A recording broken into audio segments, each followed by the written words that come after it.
Alrighty, we are rapidly approaching Christmas time here. I got like 2 weeks before I need to drive back to Maryland. So that means I'm a little behind. I am trying to every year build a steel model. Now we did this last year with a steel crawler crane that I built from scratch. Turned out pretty cool. It sits on my desk at work and I really like it. So I want to build something every year, I think. And this year we're going to go ahead and build an excavator, I think. Now this is going to be a little different than last year's model. Last year's model was just a generic looking crane. It wasn't modeled after anything. This one we're going to aim sort of for a Johndeere 690A. They're pretty square. They're pretty cool looking. I always thought they were cool. I've never really been around one, but I've seen a fair amount of them. So that's the plan. Now we already have a head start, which is great because we're late. And that is the pieces to basically build our track frames. Now, I cut these out last year because I was going to build a second crane and I never got around to it. So this will give us a nice head start. So I'm going to go ahead and get set up and we will start right into tacking up the track frames and figuring out how we go from there. All right, we got our track frame jig set up here. Just a 1-inch piece of stock and 2 clamps holding them together. And then we're just going to equally space out the little track pads as we go.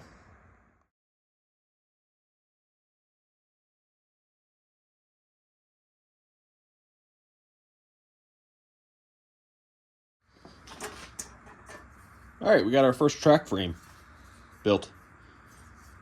So the idea is sprocket, idler, kind of your roller looking things down there. I don't know. Looks halfway right. This one worked out pretty good. We had to cut a half guy for the end there. All right, I am going to go ahead and do the other one off camera and we'll have 2 sitting here. Bam, just like that. We got 2 track pads sitting here. Now one is slightly different. That's this guy. And that's because I was using the same style track frame side as the crane, but that doesn't matter. We'll put it to the inside and it'll look fine. So now we need to attach these 2 little guys together. All right, so we got our next pieces designed here. We did a bunch of designs. So we'll have the base plate, sides, basically going to make up the whole house frame or whatever you want to call it. So we're getting ready to cut it off. I have to shut the lights off in the shop because the air compressor clicks on to supply air to the plasma. And when that happens, there's like an 80% chance that I blow the breaker. So with the lights off, it's a little bit less draw on my electrical system, a little less chance of blowing that breaker. Let's go ahead and get cutting.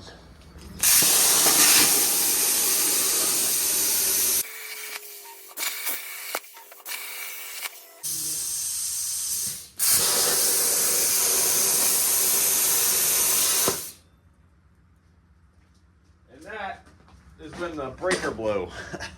So I guess our light trick didn't do it. All right, we got our power debacle done. Let's tack this frame up.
All right, we got our set of tracks together here.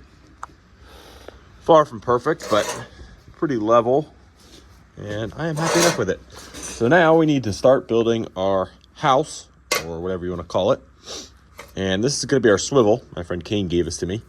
It's some like Polaris side-by-side wheel bearing, I think. Anyway, it's not the smoothest bearing in the world. I mean, it's pretty smooth, but it's not easy to move. But I think it should work fine for this.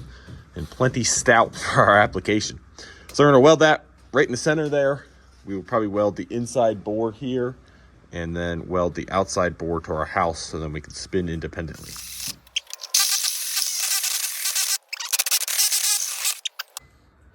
And yes, I know if I would have used oil, that would have been a lot easier, but I didn't want to get oil all over this thing since I won't be painting it.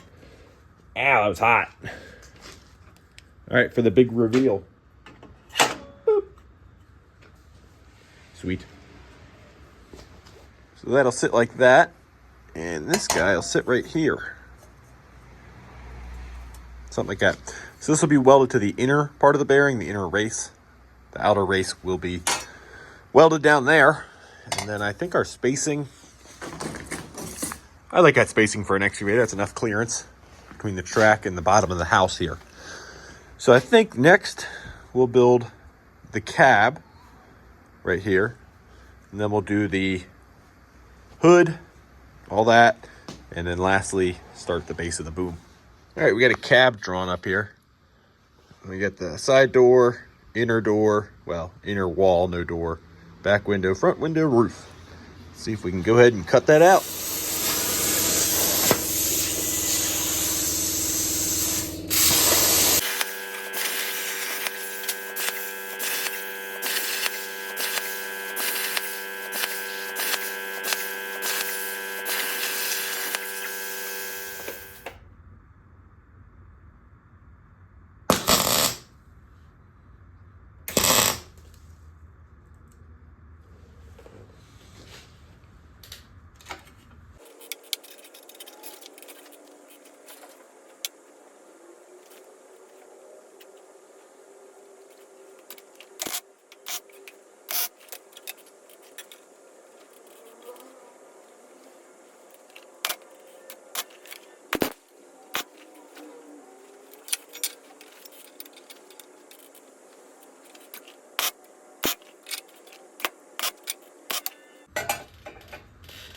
Bam, we got a cab. Kind of messed up that front portion, but you'll have that. All right, time to weld our spinny boy in.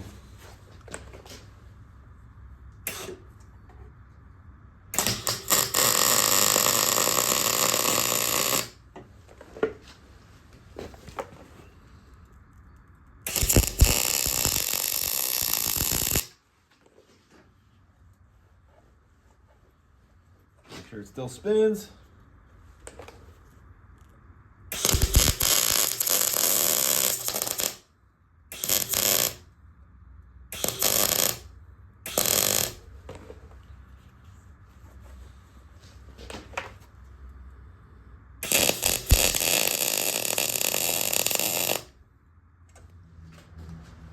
And now we got to weld our base plate on.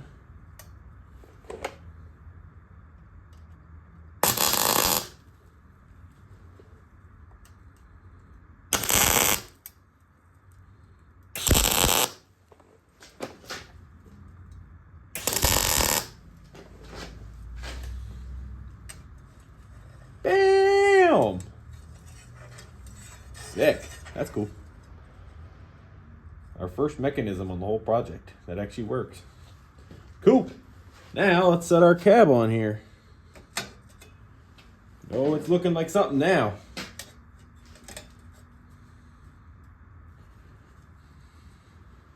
And that almost looks like an excavator with everything missing.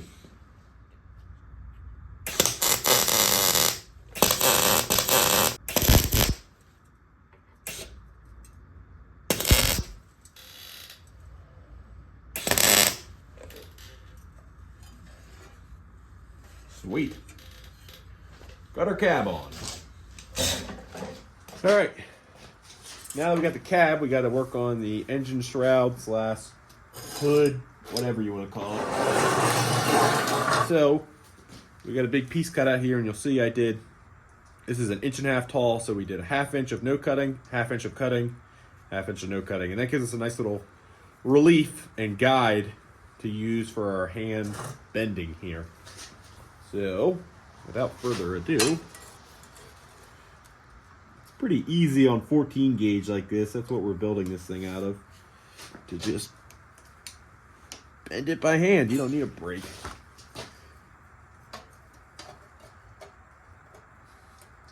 You just keep going.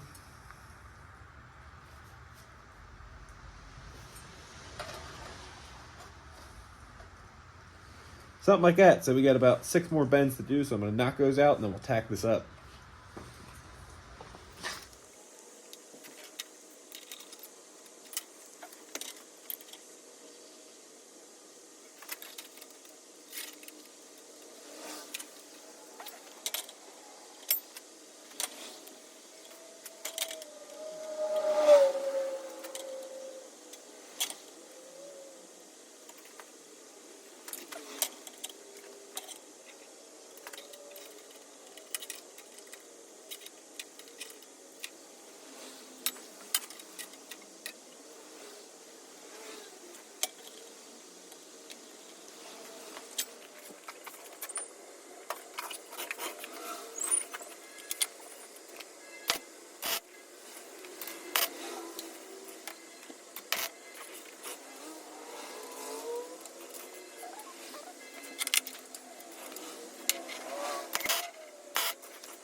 All right, you can kind of see the shape taken now. So this will be flat panels, basically to make a giant hood. The only thing that's left undecided how I'm going to do it, we got to figure out our boom here and how that's going to mount. Now our crane, we were able to do it up here last year real easy, but an excavator is going to be more mounted back here somewhere on top of that bearing. Speaking of, I don't think next year I'll use a bearing like this. There's just a lot of play going on in there. It's not the bearing's bad, it's just that the 2 bearings stacked on top of each other, they're meant to ride on a shaft to keep them in line, and we don't have that here. We're using it in a completely different way, but it should work. It'll just have a little play, a little wobble to it like it's worn out.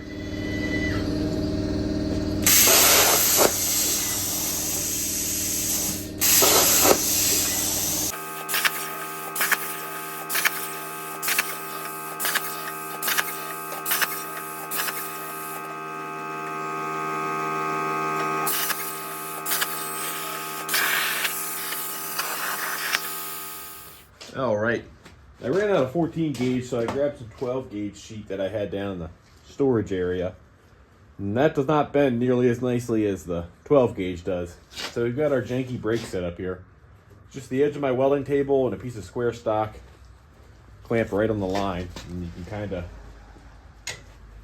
still work it, but it's a lot harder. It's going to take some screwing around. I upped it to 1-inch brakes every inch or so. So you can also take a cutoff wheel on the back side, especially for something like this that doesn't actually matter how strong it is, and just score it along the line, and that'll give you be a lot easier to bend. All right, we got our little stingray made here. Took a lot of beating around with a rubber mallet. It got it pretty dang square. Let's see if it fits though. That's the important part.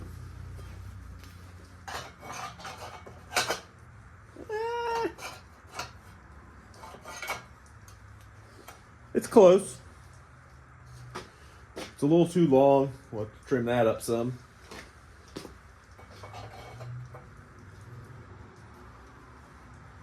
Or I guess we could trim this so it could sit on top like that. Maybe we'll do that. Then we can trim right on the edges. Sweet. All right. I'm going to go ahead and knock some of the sides off here. All right, it took a lot of fiddling with, and we ended up having to cut and lower the hood down.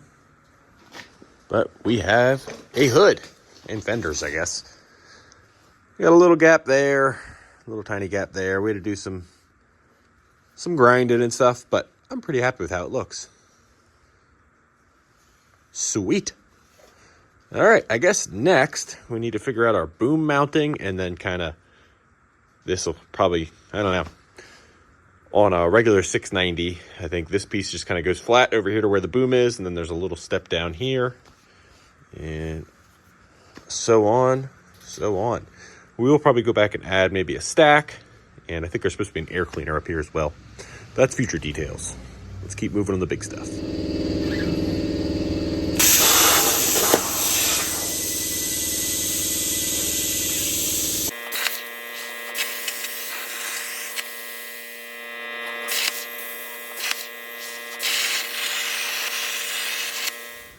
All right, we got our boom pieces cut here.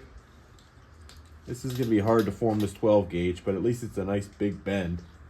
So we're going to tack all along the rib here, and that should make it easier. The further ahead we can tack, the easier it will be to make that curve. Tried to flick my helmet down, and my helmet's on the table.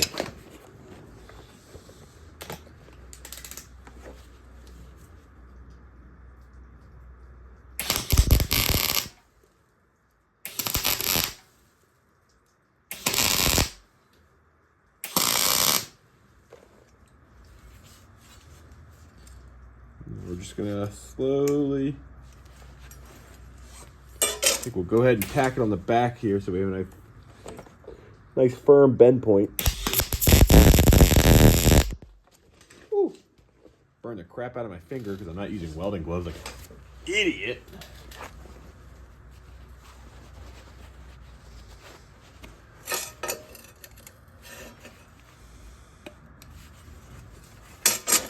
Yeah, we're gonna have to do some more tacking.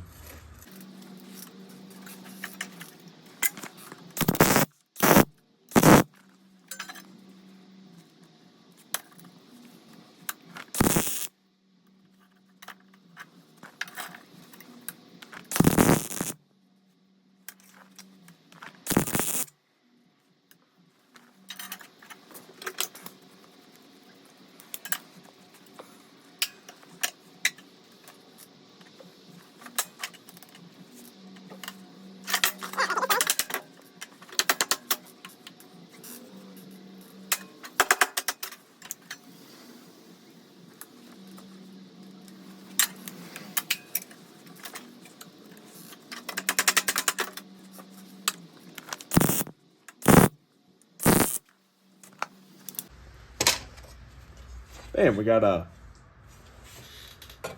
start of a boom.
All right, let's see here.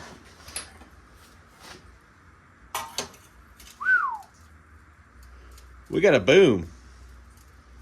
Now obviously I gotta either fold that around or trim it off. We'll put a little plate here. That'll be our pivot. We'll go right into the side of the cab. As most real excavators mount, they mount right through the sidewall of the cab, if you didn't know. Anyway, we still have a dipper stick that'll go down here, so that'll clamp on the outside. That's what our bucket attaches to.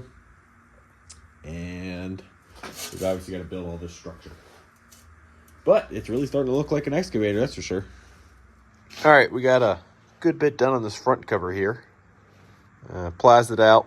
It's got 3 bends in it. Had to cut it just to match the hood as well, but it kind of fits this nice front corner. So we have 2 more pieces, 1 piece there, 1 big flat piece there. Before we seal that all in though, I got to weld this, and we'll probably grease the heck out of the bearings. And then the house will be done, and it'll just be the dipper and the boom. But it's 11 o'clock at night, and I'm going to go to bed. So I'll see you guys in the morning. All right, it's the next morning. Got this piece shaped up a little bit better. Let's go ahead and get it tacked in its spot.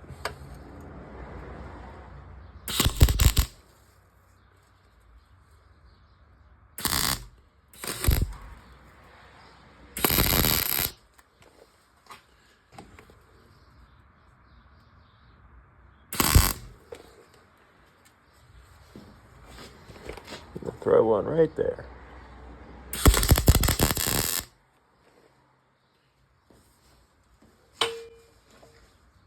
Sweet. Now let's go ahead and cut a cover plate. That'll go here, and we also weld this guy up earlier. That's the only full weld on the machine pretty much. But we should have plenty of boom movement for those high demolition jobs. And yeah, full range of movement. Twist nice. Let's cut that cover plate. All right, well, my poor laptop here. This thing got me through like college and a few years of working out here, and it's not the happiest machine anymore. Doesn't seem like it wants to fire up this morning, so we got to do the old hot reset on it. Boop. Come on.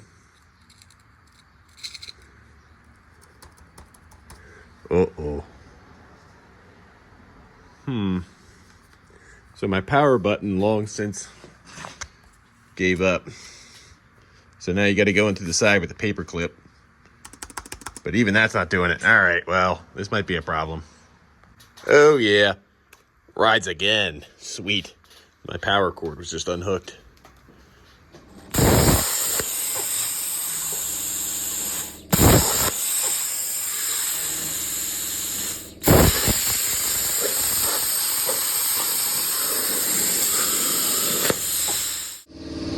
All right, we got another little guy that needs to be bent.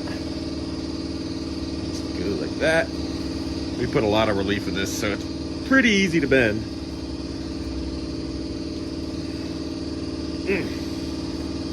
Feels good to bend steel with your hands sometimes. It's good, good release. I think we made it a little too long, I think. Yeah, we got to shave off that face.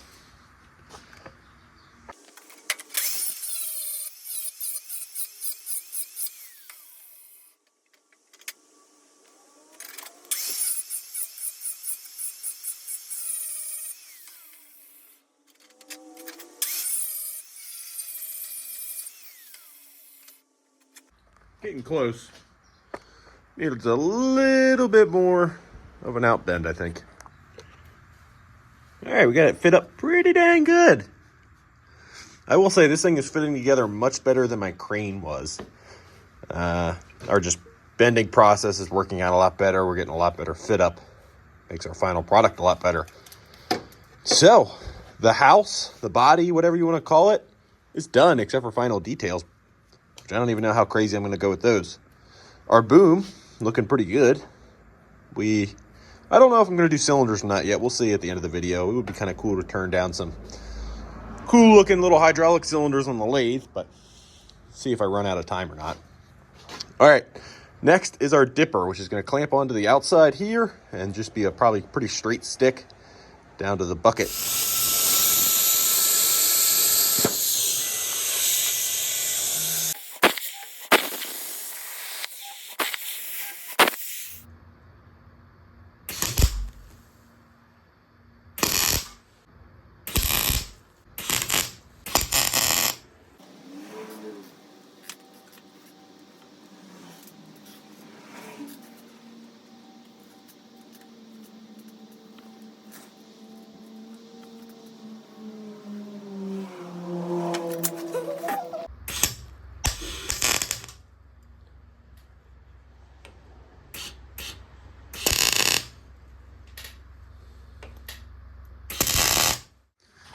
All right, well, we had to build 2 dippers.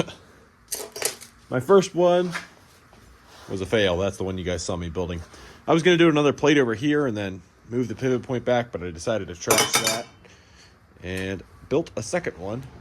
Very similar, but wider here, and we had to move our pivot point back, much like normal excavators. And then we left this area open. So, goes like that.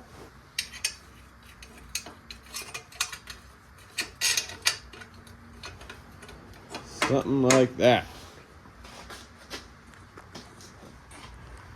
So now, with the pin all the way in, your full extension.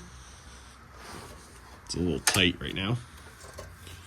Yeah, not quite as full curl as you normally would, but plenty for a model. So, last thing we got to do is build a bucket.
Alrighty, we got our little bucket made. Had to put ears on the top, kind of had to modify what we had originally cut. Put the ears up higher so we have a full range of movement. I gotta grind off some of those welds. They look like crap, those tacks. But it's on there. We get a full range of movement. I'm pretty happy with it. So we're getting pretty close. I think we're only gonna do about 1 or 2 more things. The biggest one is going to be building a little hydraulic cylinder to go up here, just because it'll look stupid without anything between these ears. So I'll put a pin up here, and then I scrounged around my scrap pile for this part off of a Cub Cadet 106. This is for a hydro tractor. I think that end went to the transmission. This end had the adapter for the engine. Anyway, this is going to be the outside of our hydraulic cylinder. We're going to turn it down on our little clausing lathe, and then turn down another piece to go inside the cylinder. And it won't actually do anything. It'll just be for looks. I mean, it'll go in and out, but we're not going to get carried away with this thing. So let's head over to the lathe and start turning down our parts.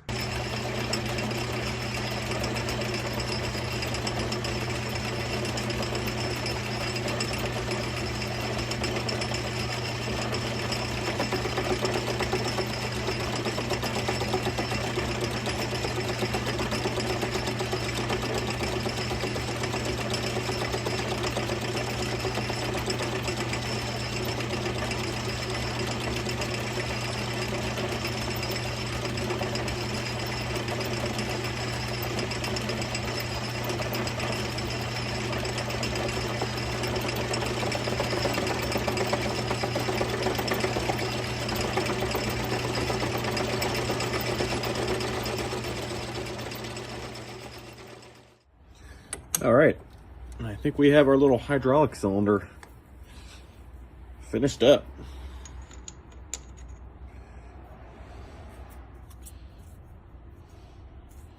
So it's about 3.5 inches long, center board, which looks relatively centered. We put a little cap, kind of like the cylinder nut. Now we gotta make this guy fit in there. Which it does, it's just a little close, so we'll probably run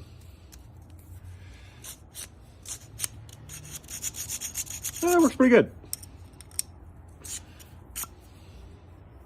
think if we clean up that end, we'll be in good shape. All right, we got our little cylinder. So we tacked the inner rod that I had to the pin that goes across here. It can still rotate.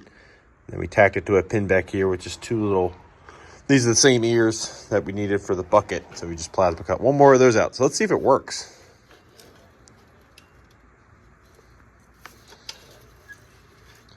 Not perfect, but it works.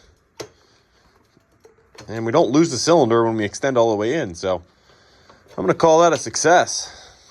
Let me go ahead and nip that off, because I have a plan for this little piece that we have left over. And we're going to take the big thwomper here.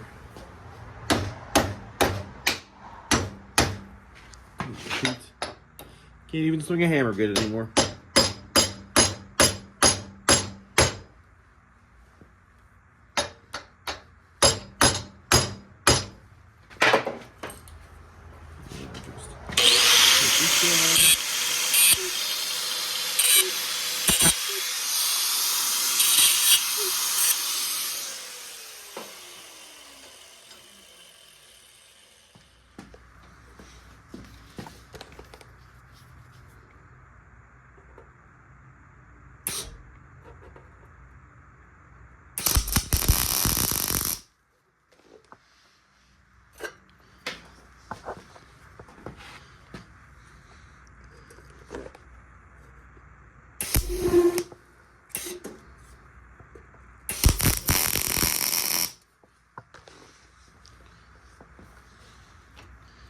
All right, well, there's a mini excavator, E35G Bobcat.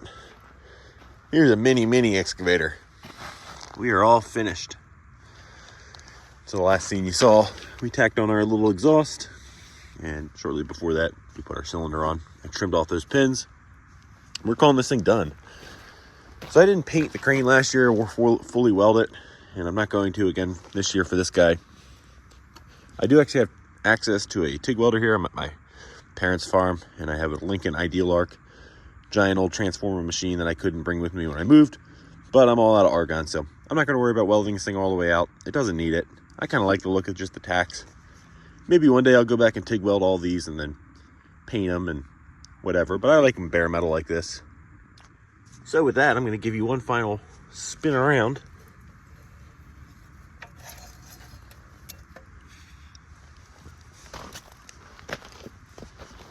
We're going to call that good. So I have a lot of fun building these. They're pretty easy to build. It just takes some time and a little bit of thought. And it's something I want to continue to do every year around Christmas time like that. I'm finishing this video on Christmas Eve. So thank you guys for watching. I hope you have a good Christmas as well. And let me know down below what I should build next year. I was thinking either a snowcat maybe, or a dozer. Or maybe we'll try something with tires instead of tracks. But let me know what I should build down below, and I'll see about it next year. So until then, I'll see you guys on the next video.